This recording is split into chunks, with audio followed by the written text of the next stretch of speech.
Bueno, vamos a empezar, compañeros, el cuarto, creo que es, encuentro de Lacan versus Marx. De este ciclo vamos a terminar con este hasta que surjan nuevas inquietudes y tiempo, con dos autores que tocan el tema de manera opuesta y que de alguna manera sintetizan las dos posibilidades distintas a la que nosotros proponemos que se abren de la relación Marx-Lacan. Uno es Zizek, el esloveno, y el otro es Juan Íñigo Carrera, pero ya hace pocas semanas argentino, que si bien no es que ha desarrollado una tarea de plantear la conjunción Marx-Lacan, sí ha escrito sobre la teoría lacaniana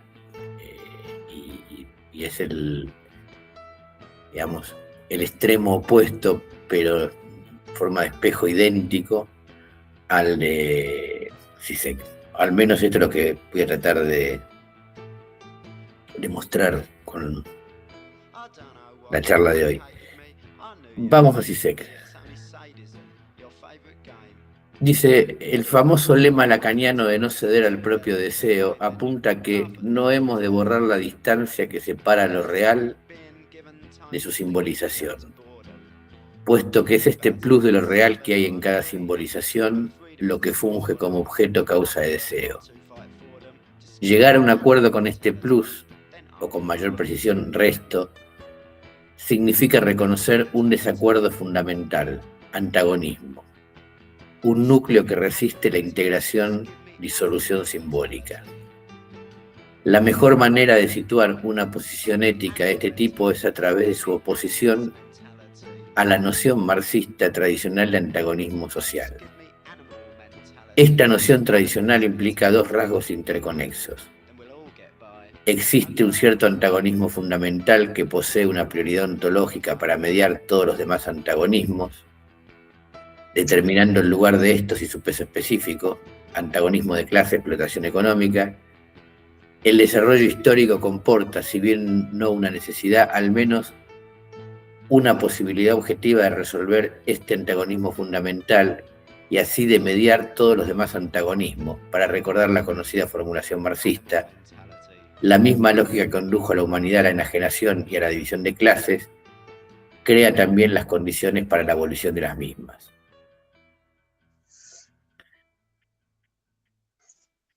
Esto es lo que suena muy parecido a lo que en general dice el marxismo y dice que hay que rechazar.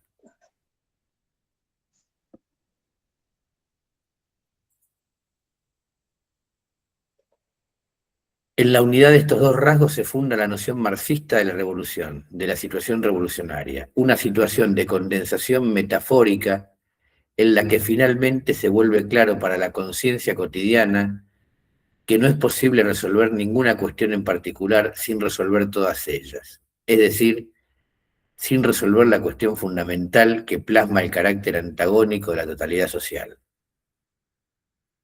En un estado de cosas normal, prerevolucionario, cada quien entabla sus propias y particulares batallas. Los obreros luchan por mejores salarios, las feministas por derechos de la mujer, los demócratas por libertades políticas, los ecologistas por la naturaleza, los pacifistas contra la guerra. Los marxistas se valen de toda su habilidad y destreza de argumentación para convencer a los que participan en estas luchas particulares de que la única solución real a sus problemas se encuentra en la revolución mundial. Mientras las relaciones están dominadas por el capital, siempre habrá sexismo, guerra, amenaza a las libertades políticas y la naturaleza será objeto de despiadada explotación. La revolución mundial aboliría entonces el antagonismo social básico y hará posible la formación de una sociedad transparente, gobernada racionalmente. Y dice, el rasgo básico del denominado postmarxismo es claro, está la ruptura de esta lógica, la cual incidentalmente no tiene necesariamente una connotación marxista. Casi cualquiera de los antagonismos que a la luz del marxismo parecen secundarios puede adueñarse de este papel esencial de mediador de todos los demás.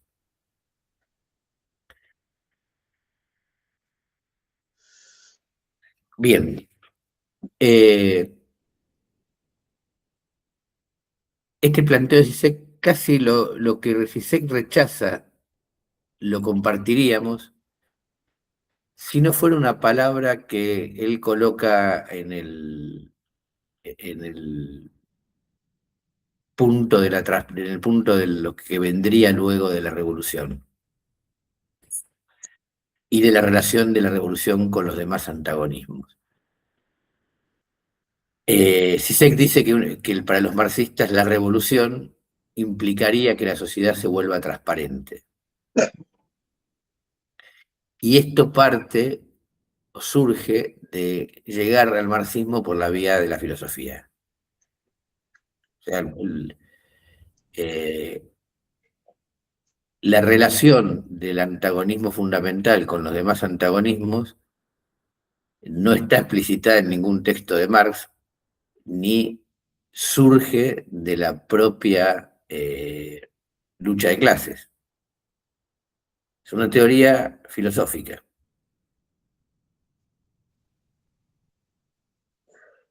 Obviamente que si la ambición es la resolución de todos los antagonismos, sería la resolución de un problema ontológico. El ser humano está dividido, el lenguaje lo separa de la naturaleza, el lenguaje tardío lo separa de su, por decirlo así, su aparato psíquico previo a la aparición del lenguaje y la conciencia.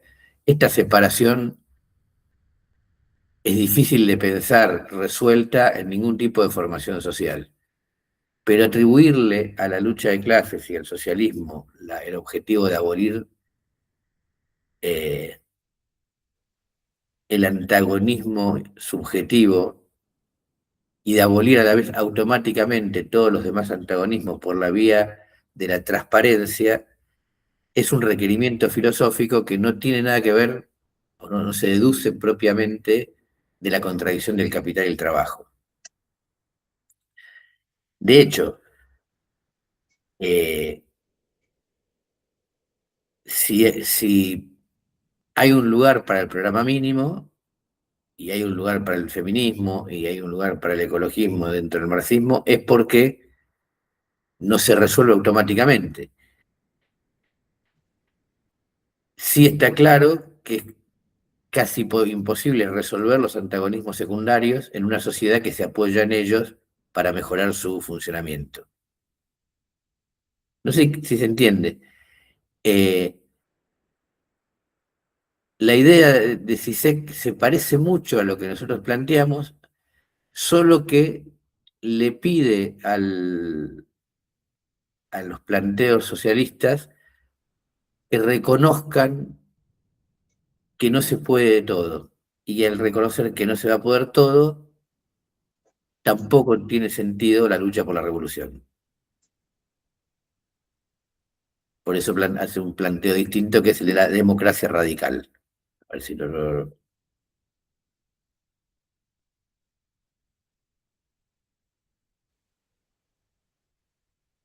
Toda cultura es en cierto modo una formación, reacción, un intento de limitar, de canalizar, de cultivar ese desequilibrio, este núcleo traumático, este antagonismo radical por el medio del cual el hombre corta su cordón umbilical con la naturaleza, con la homeostasis animal.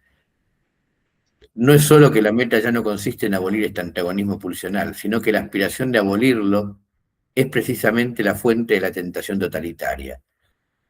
Los mayores asesinatos de masas y holocaustos siempre han sido perpetrados en nombre del hombre como ser armónico, de un hombre nuevo sin tensión antagónica.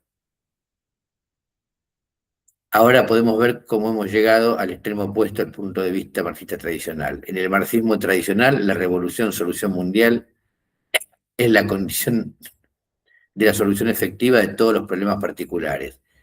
Mientras que aquí toda solución fructífera, provisional y temporal de un problema particular acarrea un reconocimiento del radical estancamiento mundial, de la imposibilidad, de la aceptación de un antagonismo fundamental.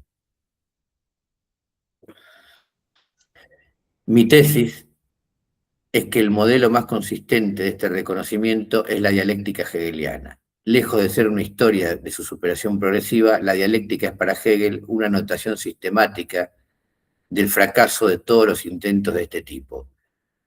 El conocimiento absoluto denota una posición subjetiva que finalmente acepta la contradicción como condición interna de toda sociedad. En otras palabras, la reconciliación hegeliana no es una superación panlógica de toda realidad en el concepto, sino una anuencia final con el hecho de que el concepto es no todo. En este sentido podemos repetir la tesis de Hegel como el primer postmarxista. Él fue quien abrió el campo de una fisura suturada después por el marxismo. Bien, mucho más sofisticado que Alemán, básicamente la tesis de Zizek podemos resumirla en: la revolución socialista podría solucionar la economía, la miseria, la pobreza y las crisis, pero no todo. Y lo importante es el reconocimiento del no todo.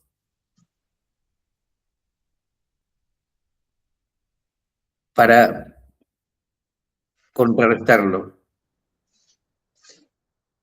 un poquito de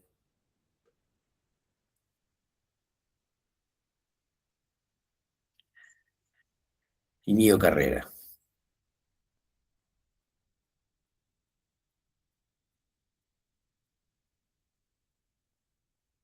Dice sobre Freud: sobre la base del método en cuestión, la ciencia que tiene por objeto la representación teórica de la conciencia del productor de mercancías, la teoría psicoanalítica concibe las determinaciones específicas de la misma como si fueran inherentes a la naturaleza de la mente humana. La apariencia inmediata de independencia individual absoluta abre la marcha, concebida como una primera instancia psíquica. Se la representa invertida bajo la forma de una abstracta independencia natural absoluta que apunta a la reproducción de la libre individualidad vacía de todo ser social, a saber, el ello.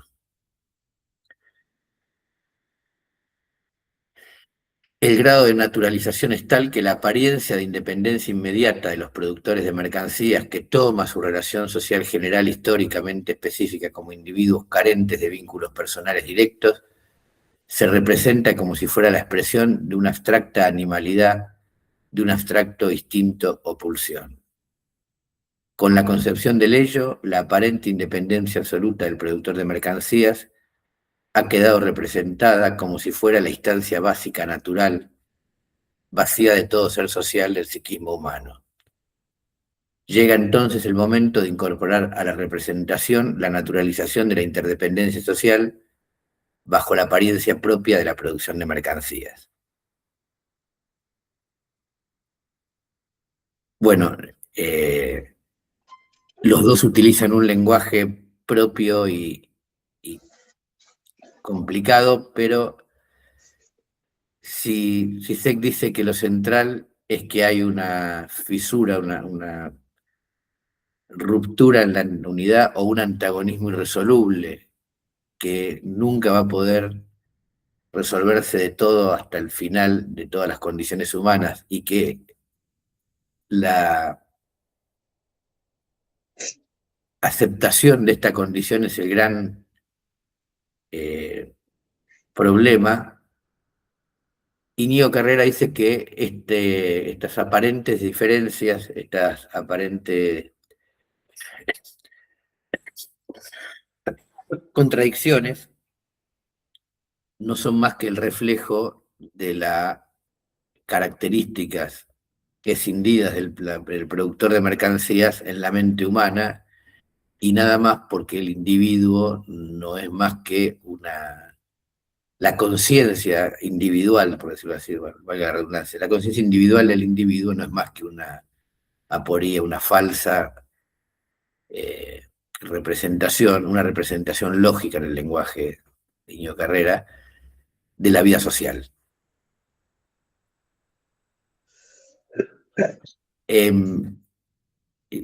Los pusimos juntos por lo siguiente, como ven, uno está más allá y otro más acá del problema que nos preocupa a los socialistas.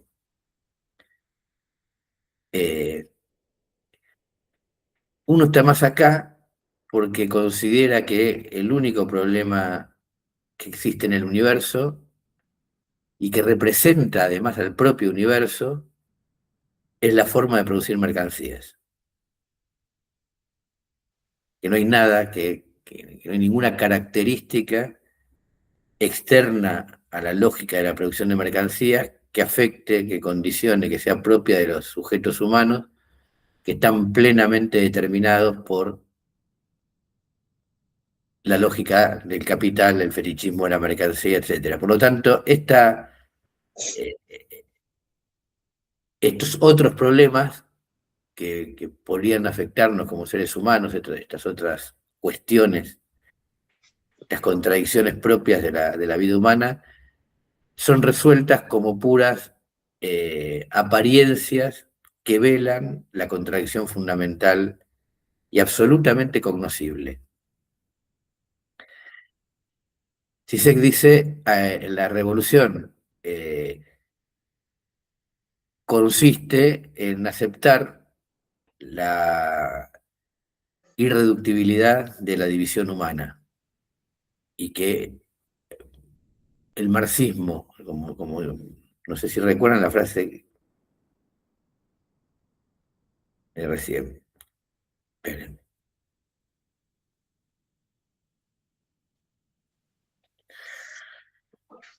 En este sentido, podemos repetir la tesis de Hegel como el primer postmarxista.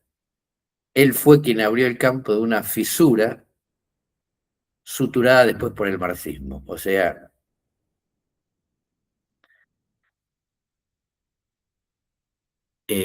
nos encontramos con Marx asediado por dos interpretaciones de Hegel. La panlógica de Íñigo Carrera, la que dice todo está en la lógica y nada queda fuera, por lo tanto podemos conocer plenamente el universo y resolver todas sus contradicciones, y la del Hegel abierto, de Zizek, que es Marx intentó cerrar las contradicciones propias de la vida humana, pero esas contradicciones son irresolubles, por lo tanto, lo central es aceptar la contradicción irresoluble, la ansia, la no suturada ruptura en la unidad total de la vida humana, que explica una visión propia de la ideología, que es entonces siempre la falla en ver la vida humana en esta división fundamental. El sublime objeto de la ideología es esto, es el objeto el objeto real que no me permite ver la realidad, y acá viene la cuestión, tal como es. Estos son los dos, digamos, las dos derivaciones opuestas del tema Lacan-Marx, la que niega directamente a Lacan y al psicoanálisis como simplemente el síntoma de el modo que produce el capitalismo de autorrepresentación del individuo, o sea, no un problema real, sino un problema de conocimiento, y la que niega que haya un problema específico que se llama capitalismo, porque no es más que la expresión de la insuperable división subjetiva humana. En los dos casos es fundamental el tema del conocimiento, son dos teorías epistemológicas. No aparecen en ninguno de los textos, esto es sorprendente, no aparecen en los de Zizek, allí no es sorprendente, Zizek explica todo con la cultura popular, o sea que en ese sentido se muerde la cola, porque explica lo que se ve con lo que se ve, lo que se siente con lo que se siente, sin dar mucho dato económico ni histórico. Para explicar, quiero decir, él habla de la tentación totalitaria como algo inherente a los problemas de las particularidades que no se pueden resolver y no se puede llegar al hombre pleno. Pero no explica por qué el racismo es potente en algunos lados y no en otros, en algunas épocas y no en otros, algo que está siempre atado a la situación económica. No explica por qué ciudades como Londres o Nueva York o Buenos Aires tienen momentos más... Perdón.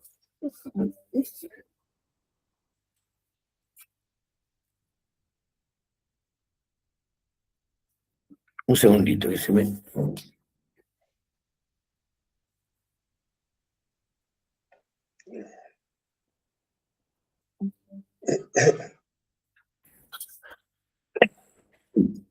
Se me había acabado la batería. No explica por qué en un momento sí o en otro no. Explica algo así como la condición humana permitiría eh, cosas siniestras en búsqueda de la totalidad. Pero esto no es lo mismo que mencionábamos de Freud, ¿no? Hablar de cómo son los seres humanos en términos históricos, generales, esenciales, no me explica cómo actuar en la vida humana concreta, real e histórica, y por qué hay variaciones en esto. El de Íñigo Carrera tampoco, porque me dice, bueno, siempre el capitalismo funciona de esta manera, todas nuestras representaciones lógicas, serían nuestras imágenes, eh, son falsas y ocultan las verdaderas contradicciones, y hay que regir la acción por el conocimiento científico.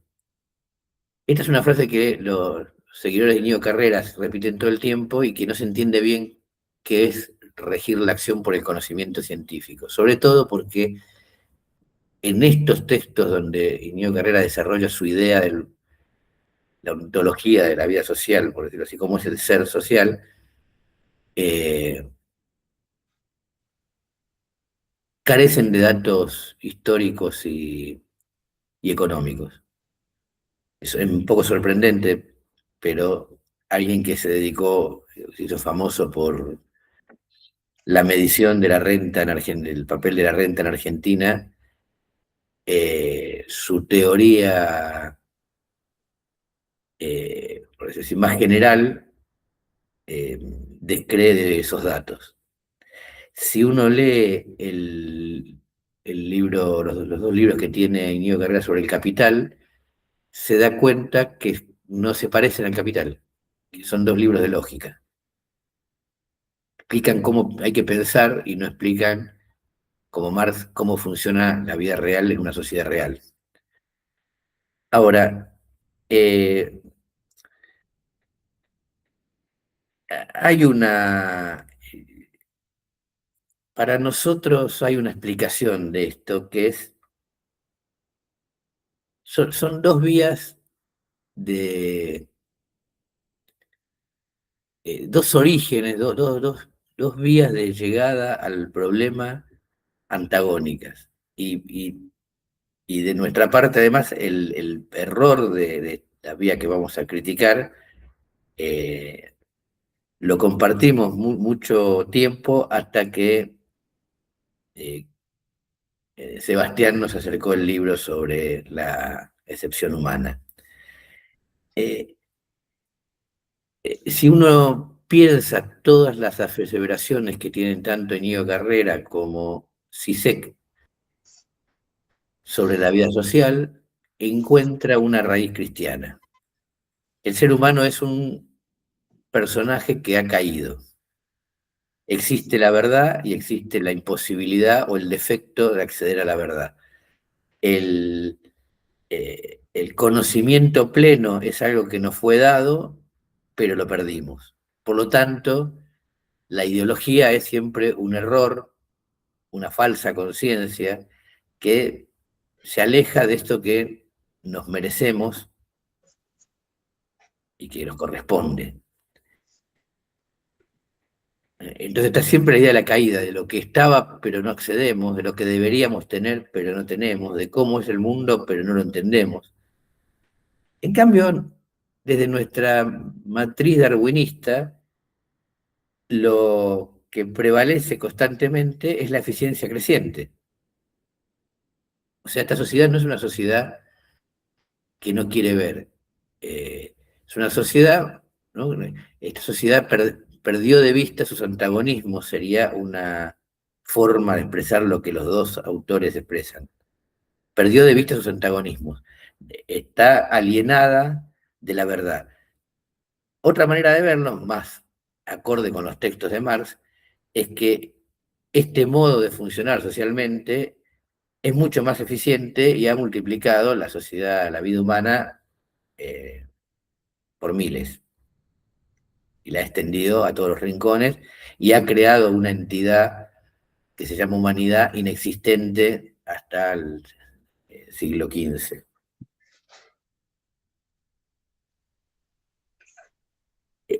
Esto nos hace pivotear sobre dos cosas distintas, que es ambos textos, en los de Íñigo Carrera y los de Zizek, son textos que giran y dan vueltas alrededor de un problema filosófico, el de la verdad. El problema filosófico que anula la praxis. La verdad es un tema eh, mental. No puedo hacer nada hasta no asegurarme un verdadero camino a la verdad. La eterna postergación de las acciones, no del acto, no estoy hablando de los neuróticos obsesivos, digo, la eterna postergación de las acciones aparece acá justificada por la búsqueda previa de la verdad. En cambio, nuestro pivot, que, que explica las distintas maneras de abordar estos problemas, es la crisis.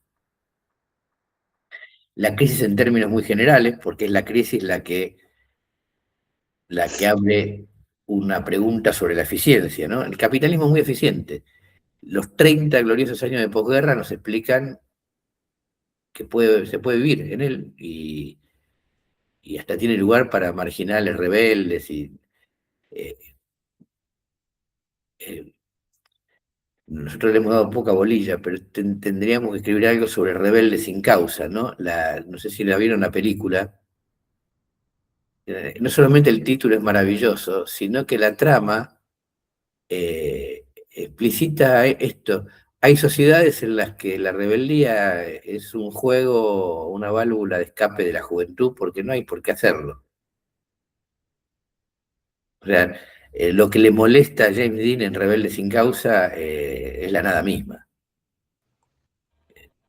No, no se justifica y es porque está en un periodo que se puede vivir en esa sociedad. La crisis es lo que hace juego necesario con la cuestión de la eficiencia y la eficacia de la sociedad. Es superior a las anteriores porque funciona y entra en contradicción a través de las crisis. El tema de la verdad no tiene tiempo, siempre estamos en búsqueda de ella y los ejemplos de que una verdad no es tan verdad da lo mismo que los encontremos en el momento actual que 500 años antes y no hace falta eh, historizarlos. Por eso, nos señalamos en otra reunión, Lacan puede ir a ejemplos del esclavismo griego y volver al presente y hablar de ahora, que no sabemos si el ahora abarca el siglo XX, los últimos 20 años del siglo XX, los primeros. Bueno, no importa, porque el tiempo, al no haber relación con la crisis y la eficiencia, no tiene importancia. Lo que tiene importancia es la verdad intemporal. De esta verdad intemporal se derivan la cuestión de, para ambas corrientes, para Íñigo y para Zizek, la cuestión de la alienación y la cultura.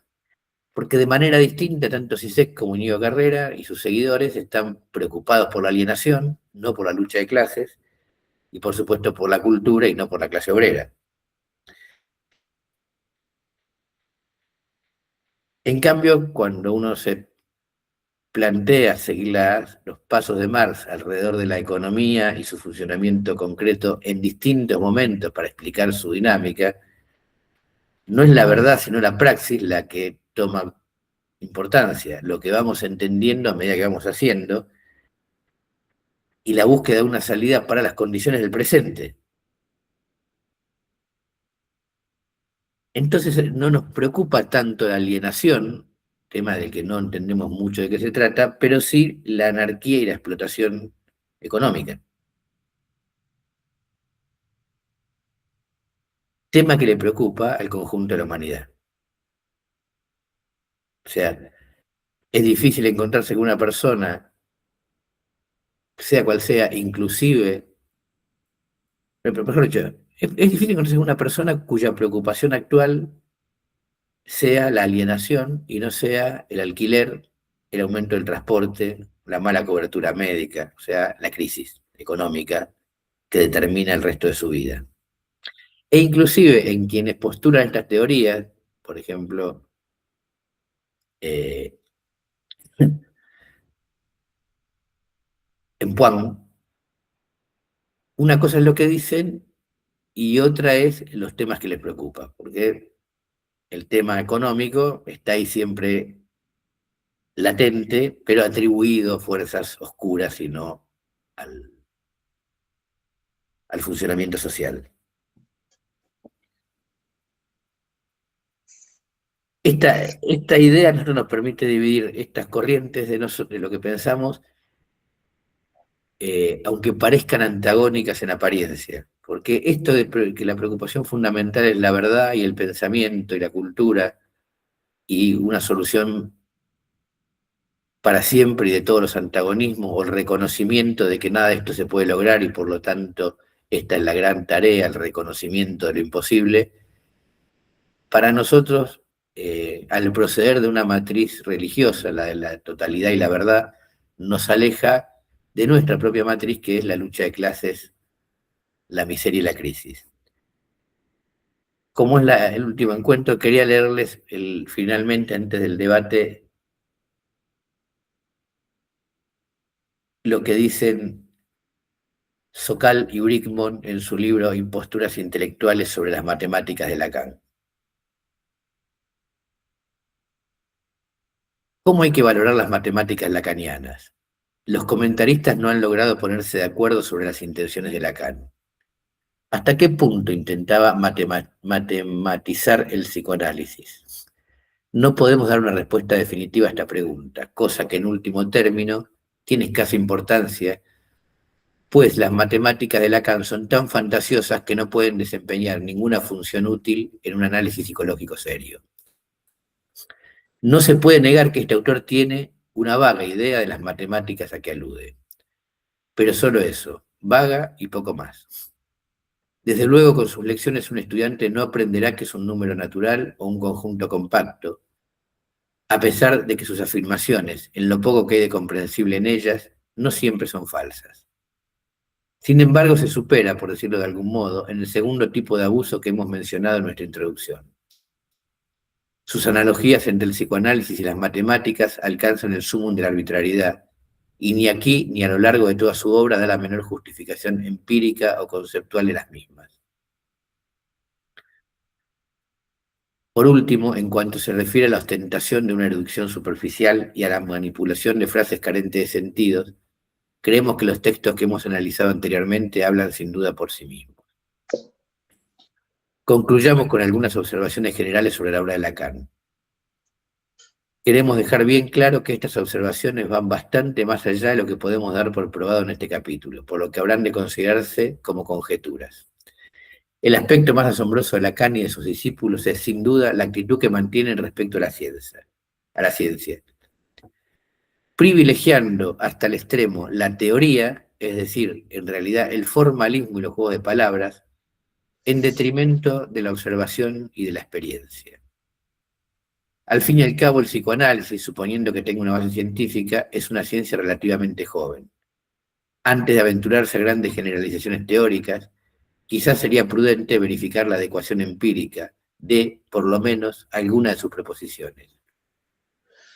No obstante, en los escritos de Lacan se encuentran principalmente citas y análisis de textos y de conceptos.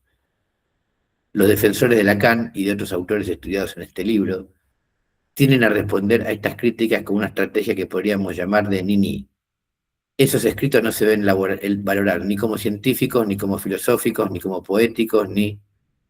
Nos hallamos ante lo que se podría denominar misticismo laico.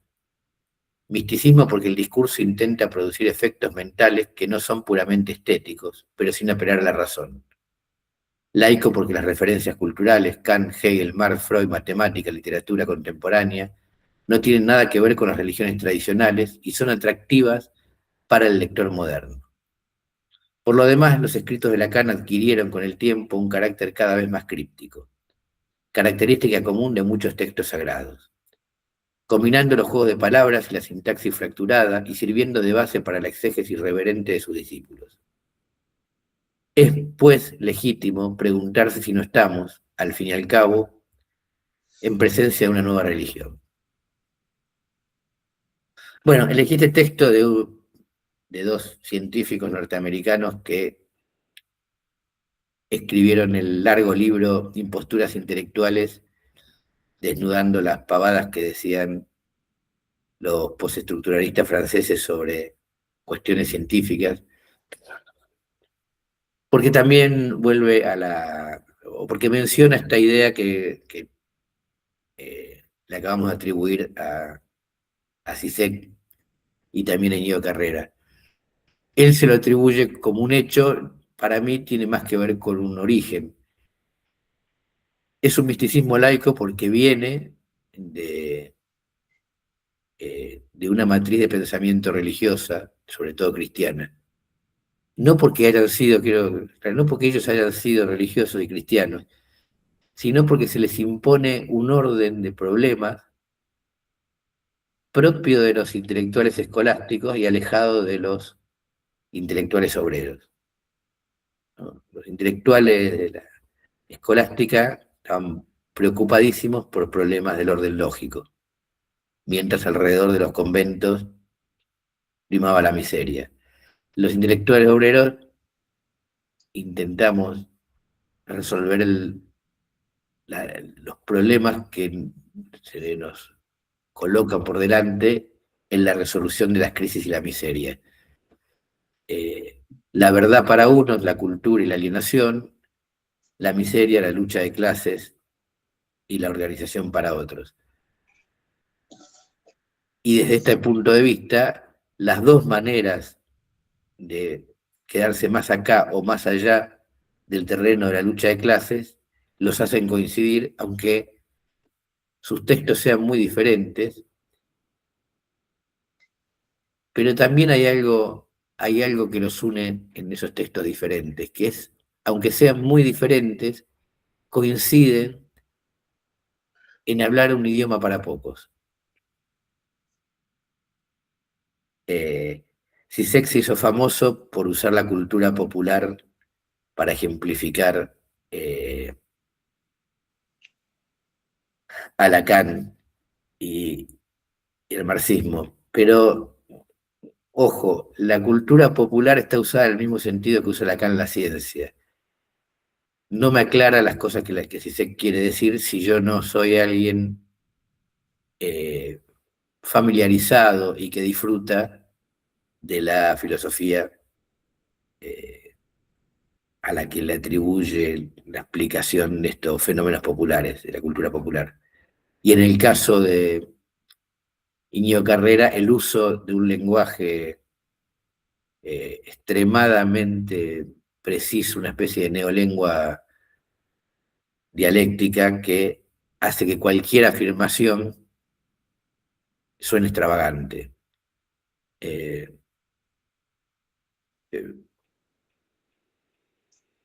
una última cosa, es marginal, pero a mí me causó cierta, no voy a decir tristeza, pero cierta pena el fallecimiento de Ñigo Carrera, en primer lugar porque, bueno, era la persona que había, como estamos hoy reunidos, contribuido a los debates marxistas en este país o desarrollado problemas que nos obligan a pensar, pero esa pena se superó eh, con la defectuosa capacidad de sus seguidores para expresar un sentimiento liso y llano. Eh, Era digno de un estudio lingüístico. La incesante tarea de abolir toda otra contradicción que no sea la del capital trabajo y toda otra expresión de la subjetividad que no sea la distorsionada forma de individualidad que nos ofrece el intercambio de mercancías, los obligaba a una manera de expresar pena que causaba risa. O sea, las palabras normales para expresar el dolor, que son las palabras no palabras, no somos nada, estoy devastada, no podían ser mencionadas porque estos científicos consideran que esto es una aporía, un error. Así que eh, expresaban su dolor real, porque son seres humanos, de una manera absolutamente distorsionada, con un lenguaje pseudo científico que le quitaba precisamente lo único que tenían que expresar. Eh, es una paradoja usar este ejemplo, una cosa media de humor negro, pero eh, me permite decir esto, que aún los que niegan todas las condiciones de la subjetividad humana siguen siendo sujetos, y aún los que suponen que lo importante es acceder a la verdad de la contradicción inalienable, se siguen cagando de hambre. Por lo tanto, nuestra idea de que estos dos territorios coexisten, persisten, y tienen que ser atendidos de esta manera, aún en las personas de nuestros contradictores, nos permiten ejemplos para afirmarnos en ella.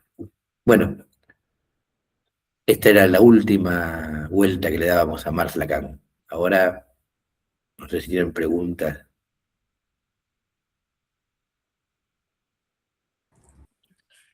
No es debate, pero una pregunta. No es que Zizek dice que el problema es que la no asunción de la castración es un obstáculo para la conciencia de clase. No ¿Cómo? dice eso.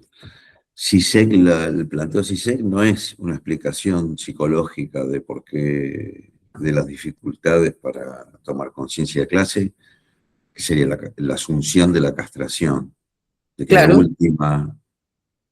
sí, porque él le llama ideología a toda idea que no acceda a la verdad de la división fundamental. Para él la ideología es que el mirar al sesgo, el objeto de nuestra división, mirar al sesgo lo real, configura una realidad falsa. Falsa con respecto a la verdad, en el caso del capitalismo, del intercambio de mercancías. No que esta es la conciencia adquirida en el desarrollo de la sociedad humana y la más adaptada a esta forma de vida.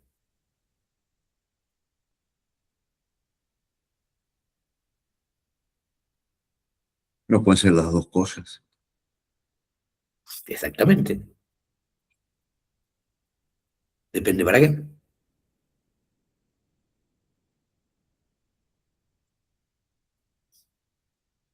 La asunción de la castración es un problema individual. De hecho, por eso la humanidad funciona y hay mucha gente que es feliz y no es la que se analiza precisamente, porque se puede vivir negándola por un alto grado de felicidad. Es un hecho. Las presunciones psicoanalíticas carecen de estadística. ¿Cómo vive el resto de la humanidad que no ha atravesado el fantasma lacaniano? Y cómo puede, y bastante bien, o bastante mal, no dependiendo de su relación con el fantasma, sino dependiendo de su billetera, fundamentalmente. Es como entonces el caso de la prostituta del grupo de Boedo, que lo había escrito el secretario de redacción. Vos decías que una mina que labura de eso no puede tener esa conciencia, que expresaban los textos escritos por un miembro No, oculto. no, que no puede tener esa cultura. Probablemente la mina pudiera, una prostituta podría tener, alguna prostituta arquetípica, ¿no? Como diría Borges, así como decía, el compadrito no existe, la prostituta no existe. Una prostituta podría tener la totalidad de las vivencias, pero para escribir algo hace falta tener palabras, estructura lógica, sintáctica, gramatical. No se hace con vivencia en la literatura. Los, los versos de Clara Better eran buenos, lo que era difícil que una prostituta escribiera buenos versos. Y también era, el otro aspecto que vos decías era que una mina que labura de eso, ponerse a pensar los hijos que no va a tener, o sea, desarrollar eso, concentrarse en eso, le puede hacer invivible el mismo laburo que tiene que hacer. Claro, O sea, no es que entonces Zizek dice que la gente vive engañada y esto sería más vale que es una adaptación a la realidad que vive. exactamente, Esa sería la cuestión darwinista. exactamente. Cuando alguien se pregunta sobre la, el- el- la propiedad del trabajo, cuando hay una crisis, normalmente una persona que vive en el capitalismo considera y le parece normal e eficiente que el trabajo es algo que tienen los patrones y te lo dan.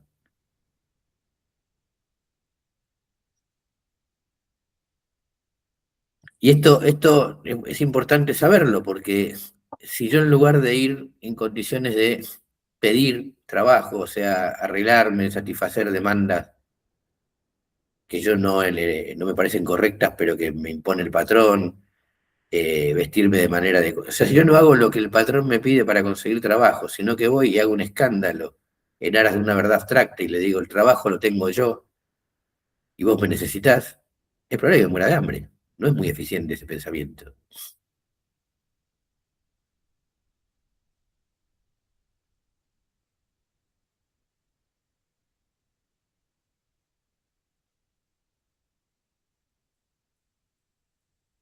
Lo mismo que decías vos con lo individual pasa con lo colectivo, pero son dos terrenos distintos y de temporalidad distinta.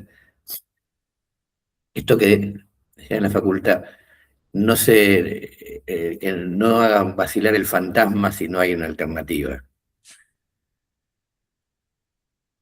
¿no? Una manera de sostenerse en el mundo no es un error, es una construcción.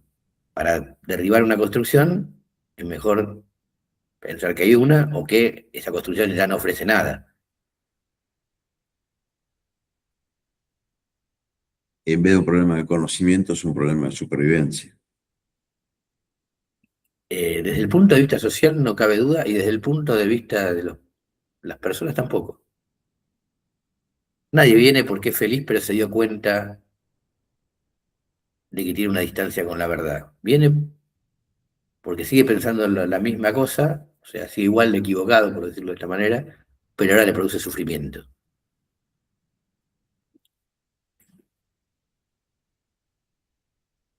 Entonces, desde ese Bien. punto de vista, el progresismo es como una manera muy refinada de negación de las contradicciones económicas o de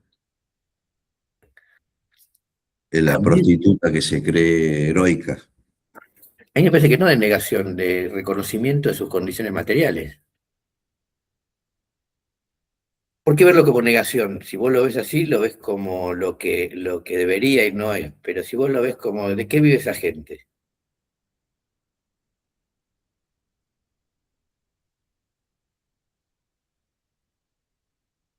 Claro, lo mismo que la prostituta, ¿De qué vivo de esto? Si me pongo a pensar lo que me hacen, me vuelvo loca. Bueno, la única pero manera ahí es habría, pero ahí habría un agregado, que es que esa gente sí dispone de las palabras que no dispone la prostituta. Entonces más refinado. para escribir poemas, sí, pero disponer de las palabras no es disponer del pensamiento.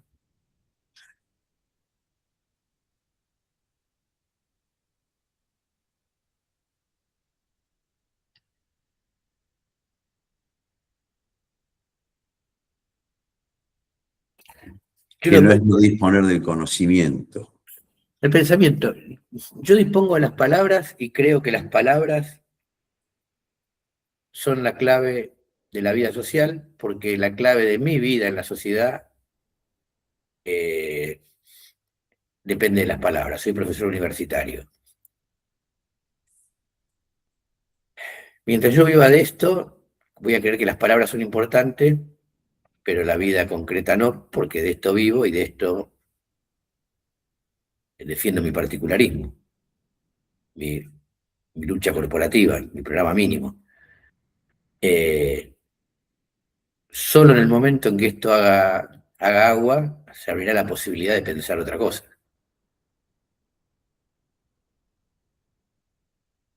Yo no lo vería como pensar la verdad, porque entonces todo el pensamiento se divide en una pequeña verdad conocida por algunos y un montón de pensamientos erróneos pensados por las mayorías.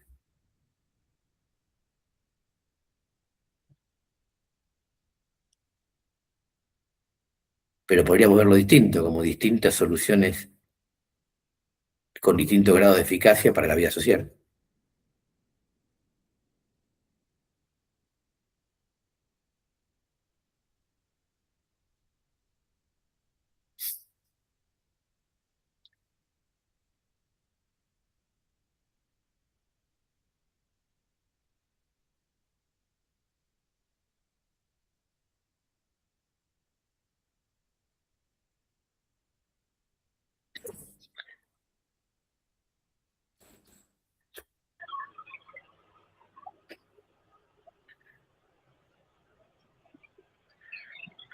La semana...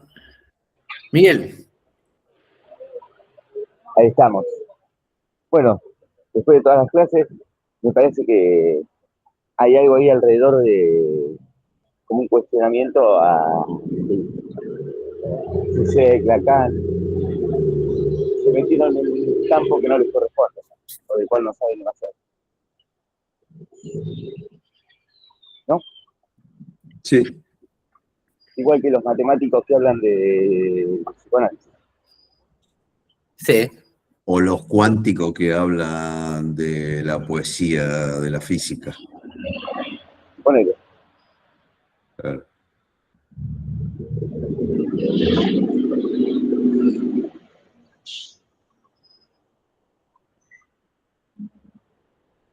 sí, Por ahí este es un problema medio ocioso, pero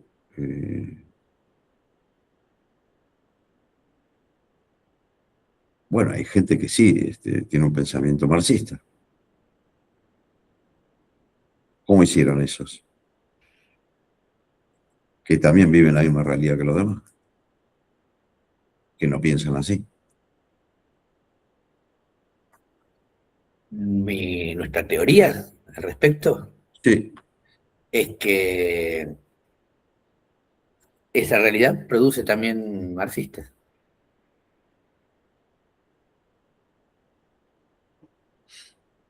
y que el principal problema de la producción de marxistas de esta realidad es la organización.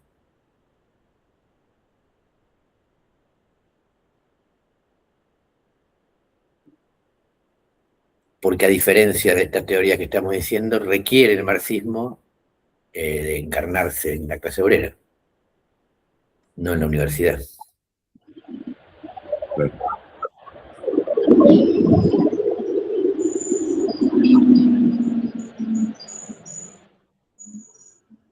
Ahí vamos de nuevo. Dale, Miguel, habla directamente, sí, un poquito. Hay que decir que por lo menos la escuela de orientación lacaniana ha sabido organizarse también, ¿no? En la exégesis de sus seguidores, ¿no? Tremenda. La verdad que eso hay que reconocerlo. Tremenda capacidad de organización y de organización internacional, además. Eso. Yo siempre comento como ejemplo la charla que Lacan tuvo con sus segundos al volver de las conferencias de Caracas, Ajá. y le dijo, todo el mundo a aprender castellano. El negocio está allá. Es que Lacan, por eso al comienzo leí la parte de la excomunión en el seminario 11, la percepción de Lacan de que la organización era una cuestión de primer orden, está desde el comienzo. O sea, Lacan, a diferencia de otros teóricos que no han tenido grandes problemas institucionales, Lacan los tuvo todo el tiempo, y los problemas institucionales son de alguien que organiza y desorganiza cosas.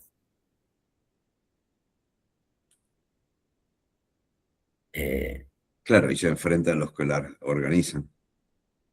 Sí, pero también desorganiza y organiza, porque hay otros que se van.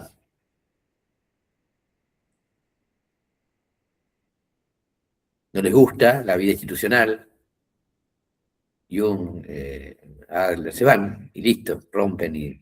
Pero no es como pasa en las empresas, que siempre algún socio se abre y se abre su propia empresa de lo mismo que laburaba en la otra. Un socio o un empleado. Por eso, no un socio, o alguien quiere ser socio, pero digo, no es un empleado que se va y busca laburo en el No, primer. no, se pone lo mismo.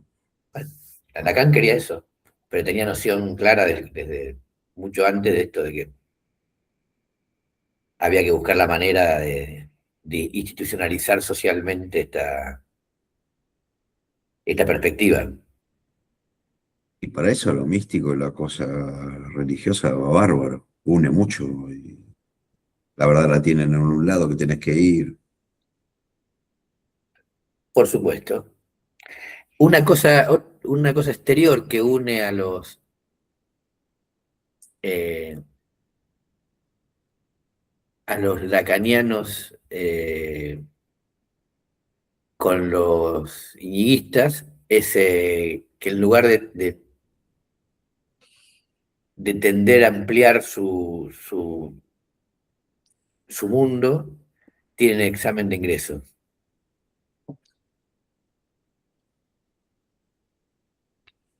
O sea, otra cosa propia de la religión, ¿no? La de los iniciados.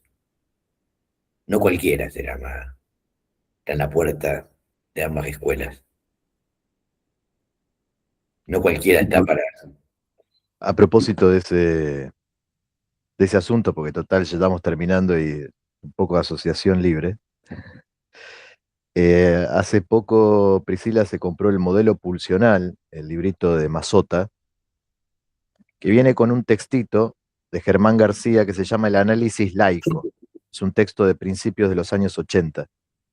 Y el texto, con un lenguaje enrevesado, palabras en otro idioma que no están traducidas, etcétera, lo que está diciendo hace un mapa de la disputa institucional entre los que están habilitados para hacer psicoanálisis y los que no están habilitados para hacer psicoanálisis, porque como Mazota no tenía título de nada y creó toda una corriente de seguidores, es muy interesante ver el modo en que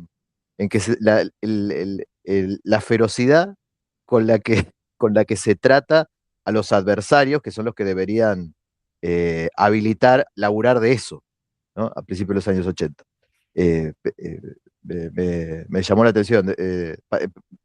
pero el texto a la vez que está discutiendo este problema político que se alcanza a entender, se entiende muy poco comparado con la claridad de Mazzotta para explicar a Lacan. Eso también me llamó la atención.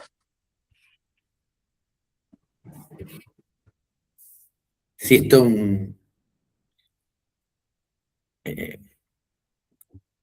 es una gran cuestión digna de seguir. El psicoanálisis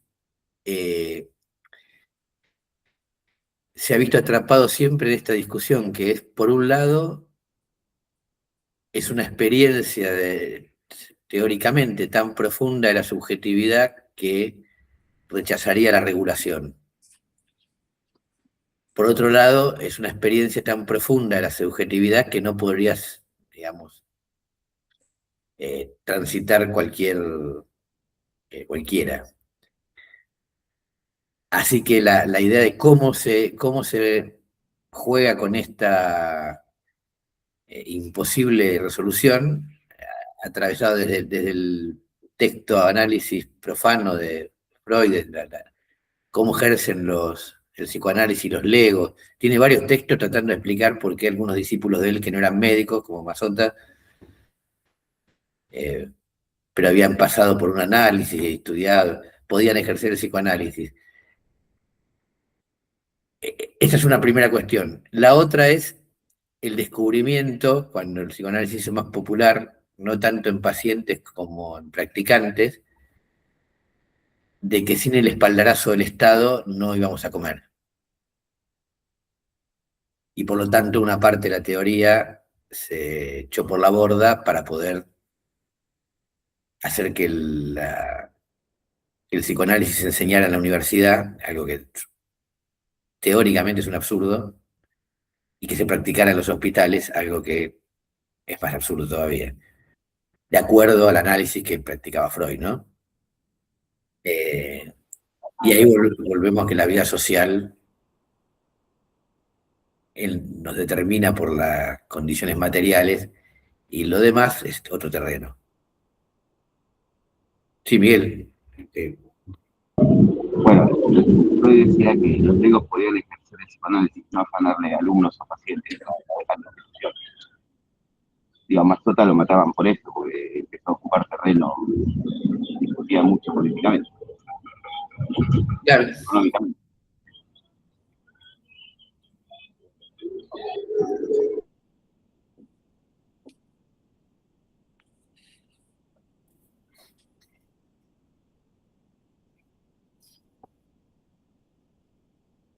Y la estrategia de Mazzotta también es para tener en cuenta, ¿no? Vamos a hablar en castellano.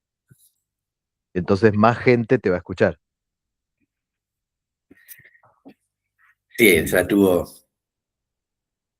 como diría Vigrito, si hay que aprender a hablar en castellano, algunos ya sabemos, así que arrancamos, arrancamos con una vuelta de ventaja, ¿no? Mientras ustedes están aprendiendo,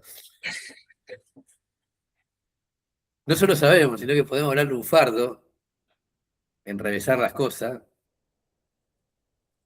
y crear un cinturón de protección.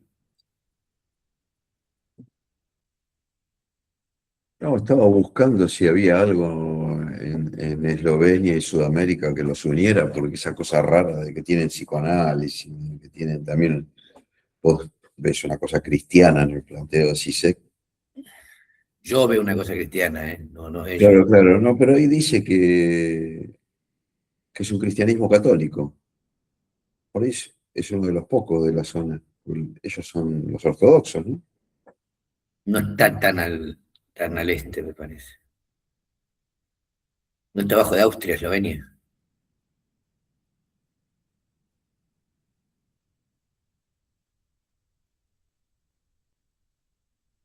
Eso tiene que ser terreno de los Habsburgos.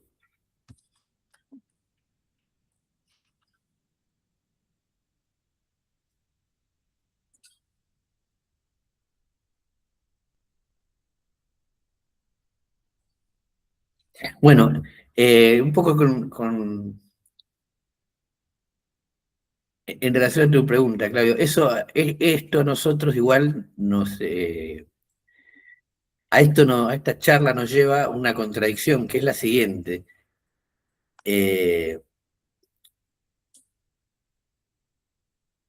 Nosotros pensamos una propuesta, una manera de interpretar la sociedad y de actuar de acuerdo a la vida material, pero hay un obstáculo de la vida material que nos obliga a tener como interlocutores centralmente a intelectuales, a gente, intelectuales en el sentido de gente del mundo de la cultura. ¿Por qué? Porque la propuesta de una vía práctica para resolver problemas, en nuestro caso, ofrece una cuestión impráctica, que es que somos muy pocos. Y este carácter impráctico de nuestra propuesta nos reduce a personas que puedan interpretar y anticipar lo que hoy no hay. Las personas prácticas ante la crisis están buscando soluciones prácticas, y en el mundo de la izquierda la solución práctica sería el FITU, pero tiene un problema impráctico que es muy peronista.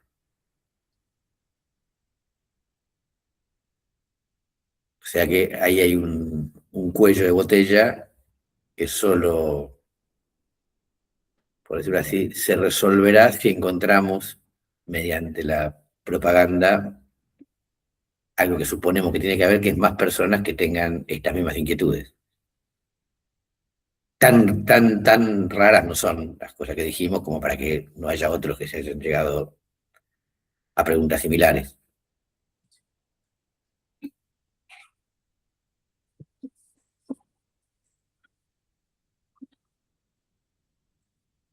Por ejemplo, el gobierno de Milei intervino en la UOM San Nicolás. La UOM San Nicolás y la CGT pudieron hacer mucho contra la intervención. De hecho, la acción más decidida de la UOM San Nicolás fue arreglar que le pongan un interventor favorable. Esto que acabo de contar tiene dos interpretaciones. Una moral religiosa: la clase obrera perdió la conciencia de clase, la solidaridad, la defensa de sus organizaciones, y una práctica evolutiva, que es porque un obrero arriesgaría algo haciendo una acción para defender a unos burócratas millonarios que no han hecho nada por él durante décadas. Porque es una abstracción como en nuestra organización superaría una práctica como somos alcahuete hijo de puta. Si lo veo desde el punto de vista de la verdad ideológica, es dramático el retroceso. Si lo veo desde el punto de vista práctico, son personas buscando una salida. La salida no es ratificar, poniendo el cuerpo para ratificar a la burocracia sindical. Tiene lógica que mucha gente no esté dispuesta y que considere que esas organizaciones ya están perdidas, o que por lo menos no la van a recuperar de esta manera.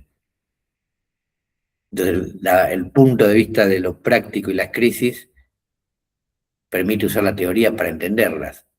El otro punto de vista es que la teoría me señala lo bueno y lo malo, no cómo entenderla, y me permite juzgar a las personas. Son dos mundos.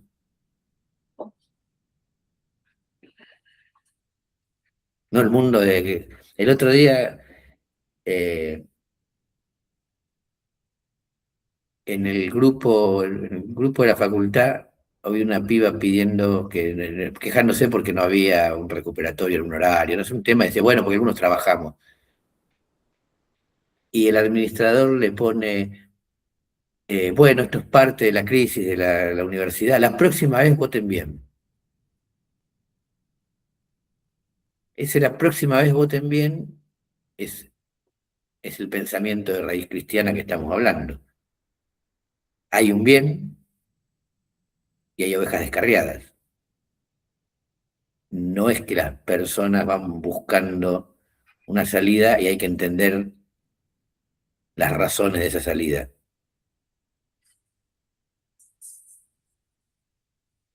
Por ejemplo,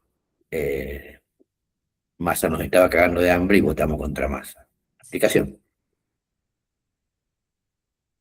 Si no, fieles e infieles.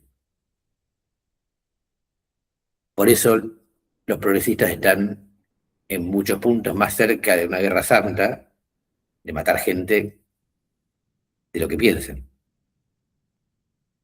Como el boludo que contaba hoy, que no ve a la selección porque descubrió, ahora que Messi le dio la mano a Trump, descubre que son millonarios y ya no puede ver a los partidos de la selección. Ese pensamiento moral está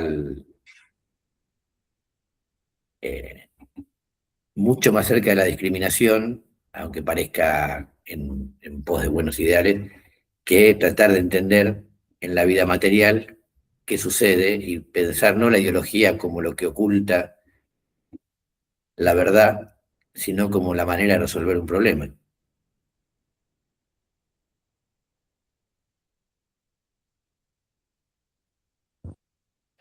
De hecho, es esa misma lógica la que explica que se hayan corregido obras literarias clásicas para adaptarlas al bien pensar del progresismo, ¿no? Entonces hay que corregir Huckleberry Finn porque dice muchas veces negro, entonces hay que sacarlo.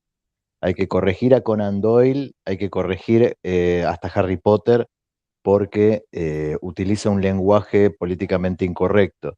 Y es la misma matriz moralista y que fundamenta el uso de esa neolengua llamada lenguaje inclusivo, que en realidad sirve para identificar a los que están del lado del bien de los que están del lado del mal, porque el que te está hablando con la E no lo hace para incluir a otros, sino para señalarte, para exhibir, para mostrarte que él está del lado del bien y vos no, porque vos no usás la E cuando hablas. O funciona como los signos de los masones para que sepamos quiénes somos. Claro, es una contraseña, un chibolet, diría Pero Derrida. siendo el progresismo otra forma de supervivencia Por supuesto, y de adaptación. por supuesto.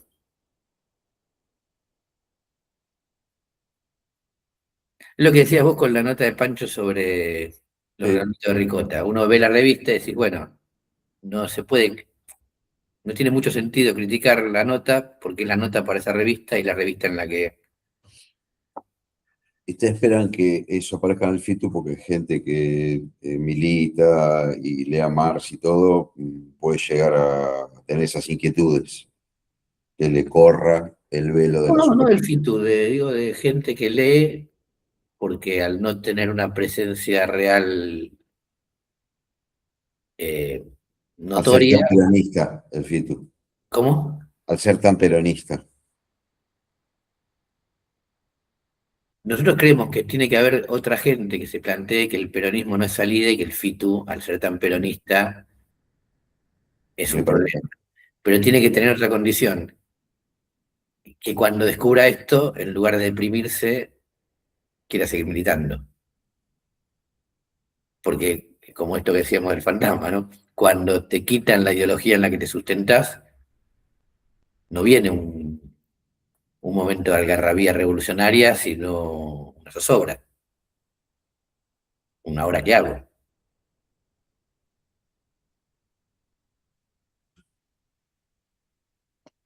Esa sensación de el momento de separación amorosa cuando te abandonan y tu reacción es, entonces nunca me quisiste. No, no, no. Nunca me quisiste y nunca me va a querer nadie, porque el pasado solo de la manita del futuro.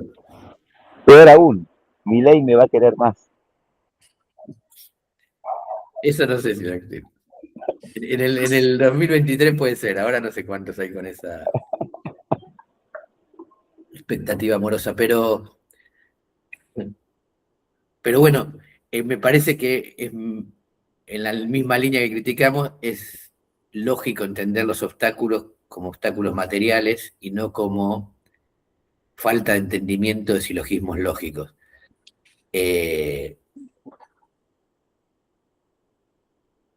una agrupación pequeña ofrece o no ofrece algunas soluciones materiales que son un obstáculo. No todo se resuelve con la buena argumentación o mejorando la prosa o los medios, sino a veces superando unas condiciones materiales. En tanto esas condiciones materiales, que se llaman número, tamaño, presencia, no las podamos resolver, es obvio que nuestros interlocutores requieren una capacidad de abstracción mayor, porque justamente tienen que imaginar lo que no hay.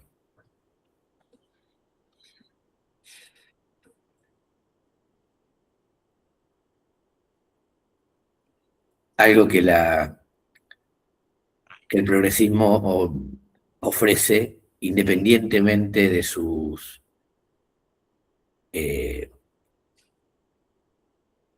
flaquezas lógicas e intelectuales, ¿no? Un mercado editorial, un mundo de encuentros compartidos, unos espacios comunes disponibles para el disfrute y la satisfacción. La solidez del progresismo no está en lo que dice, que es fácilmente...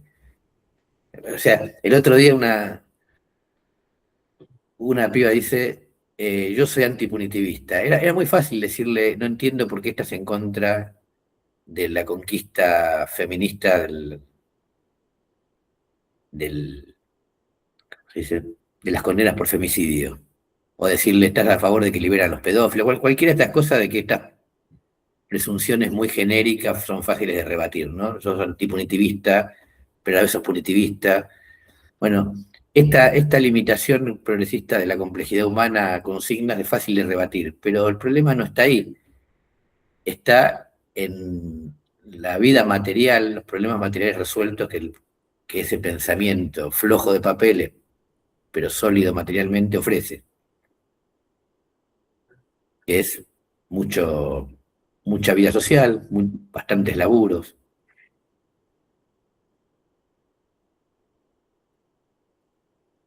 publicaciones, editoriales, Una psicología. la psicología, a cierto nivel viajes. El posteo que vi ayer de Darío Zeta en sus redes diciendo cumplo 58 años y el cumpleaños me encuentra en una isla griega. Entonces él cuenta que es una etapa de balance y que vuelve al origen de la filosofía. Estaba en Grecia. No, por eso la psicología, también sentir que vos estás del lado del bien, te permite Por supuesto. resolver un montón de situaciones por ahí materialmente complicadas. Sí, sí. Bueno, el progresismo te ofrece una justificada doble vara, eh, como dice Petrocelli, habría que prohibir el turismo, pero me voy a presentar un libro en España. Claro, porque eso no es turismo.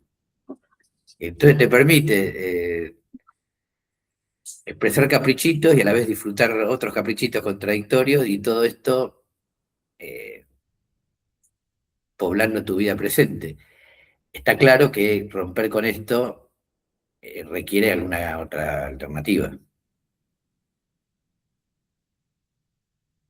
Y en tanto las alternativas materiales, vuelvo a decir, y no hablo tanto de la plata de los laburos, sino esta otra cuestión, tener con quién encontrarse, de ese grupo que nos reuníamos de la Facultad de Psicología, hay uno que se fue hacia otra agrupación como en un camino que debería haberlo acercado a nosotros. Salió de ese grupo tan posmoderno y se fue a militar al trotskismo. ¿Por qué? Porque el trotskismo tiene mesita. Y no importa tanto las diferencias en las ideas, pero llegar a la facultad y tener compañeros con los que hablar, preguntar, compartir, salir, es mucho más sólido que la prolijidad de un silogismo. O sea que él estaba dispuesto a soportar que yo le dijera que habían ido a visitar a Cristina y explicarme que sí, pero no, a cambio de llegar a la facultad y tener esta cuestión material. Una mesita con gente, con chicas, con peñas, con picnic, con marchas donde hay columna. La explicación material iría más por ahí que por una falla ideológica que lo lleva a esconderse atrás de una falsa conciencia.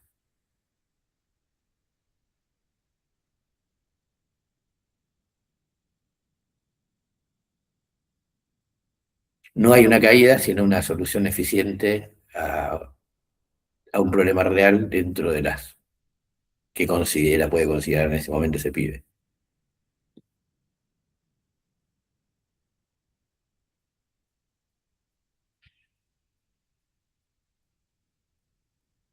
Marx es como una continuación de Darwin. Bueno, como vimos, para algunos sí y para otros no.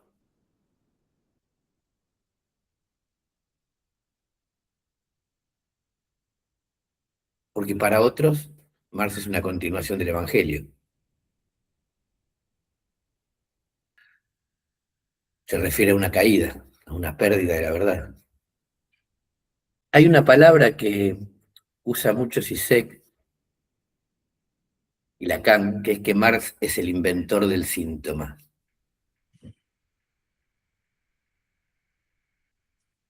Saludos, Miguelito, hasta la próxima. Nos vemos, Miguel.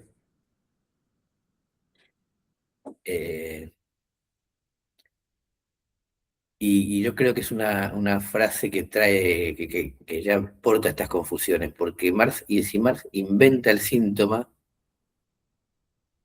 entonces no lee mejor algo que ya estaba, sino crea una realidad que a partir de ahí ya no es posible de no ver.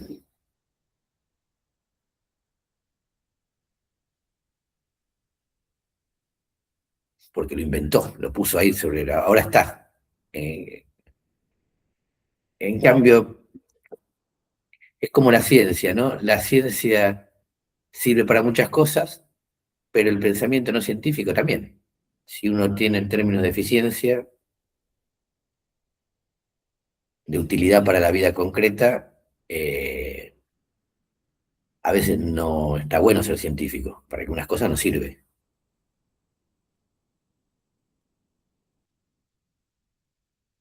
Pero el síntoma no puede ser como que le puso un nombre a un padecimiento.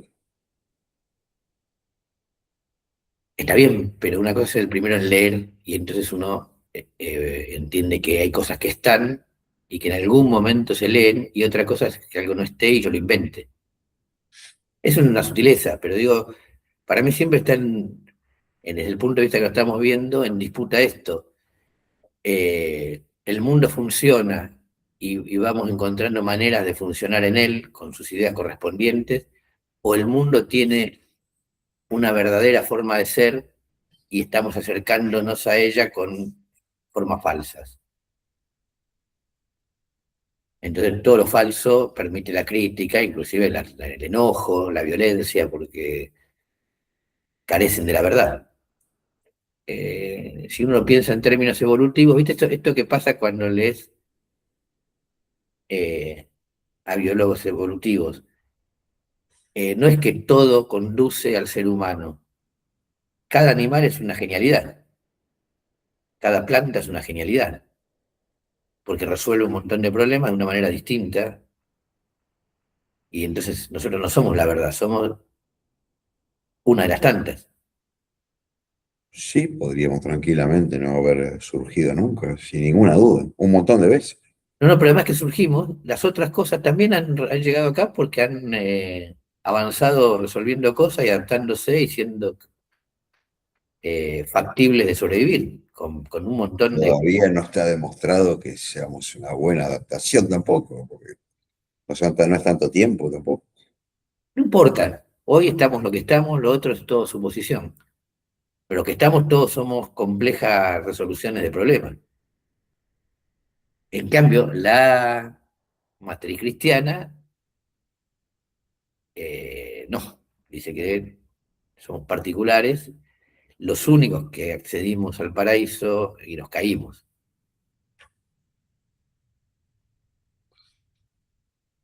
Y también son psicoanalistas, ¿no? ¿Quiénes? Pensando en la sutileza. La gente del CISEC, o por lo menos hablan mucho desde ahí, pensando en la sutileza del síntoma, yo le La, noto todo como un aire de la escuela de Ljubljana se considera una escuela filosófica. filosófica psicoanalítica, solo que no usa,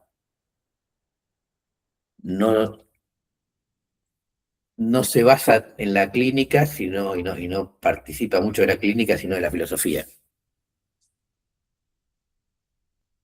Claro. Y suena raro cuando uno lo escucha, esos conceptos del psicoanálisis aplicados a otras cosas. A nosotros porque hacemos psicoanálisis, para el que lee es como literatura.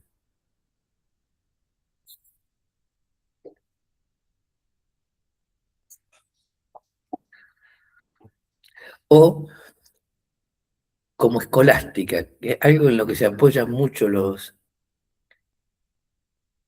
eh, los lacanianos cultos, porque la escolástica era también